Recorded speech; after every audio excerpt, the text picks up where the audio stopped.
4 murs, 4 coins et des visages qui me font face.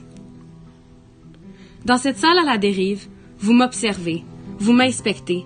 Les lumières, derrière vos dos, vous façonnent en silhouette. Sous vos regards indécents et ces lumières incandescentes, je suis laissée sans censure, proie à la promiscuité, victime de vos vœux. J'ai perdu le fil de ma pensée, mon cerveau s'est effiloché, et ma chair, elle aussi.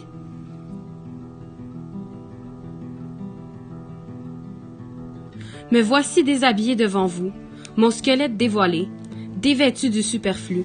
Je suis dénudée de sens, je vous vois aiguiser et mesurer vos scalpels. Je vous entends murmurer sous vos masques blancs. Que croyez-vous accomplir? Allez-vous me guérir? Vous pouvez emplir mon estomac de honte comme vous le voulez, mais vous ne m'engraisserez pas comme un porc à l'abattoir. Ce n'est pas mon corps qui est malade.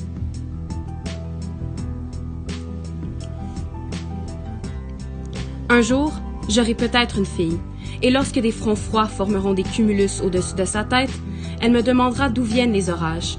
Au fur et à mesure que s'abattent sur nous les gouttelettes, je lui répondrai que l'eau forme un cycle intarissable.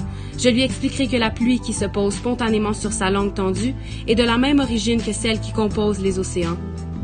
Quelques années plus tard, des nuages se formeront au creux de l'âme de ma fille, et je lui demanderai pourquoi elle n'a pas faim.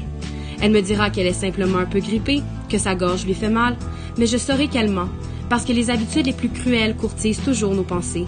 Elles ne disparaissent pas, mais plutôt elles forment un cycle héréditaire intarissable. Un jour, j'aurai peut-être une fille. Je ne lui conterai pas ce qu'aura vécu sa maman, parce que je ne serai pas guérie.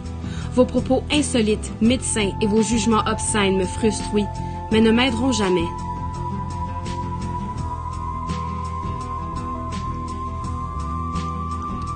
Peut-être qu'un jour, j'aurai une fille, et qu'elle sera ici, elle aussi, sous vos regards indécents et ses lumières incandescentes.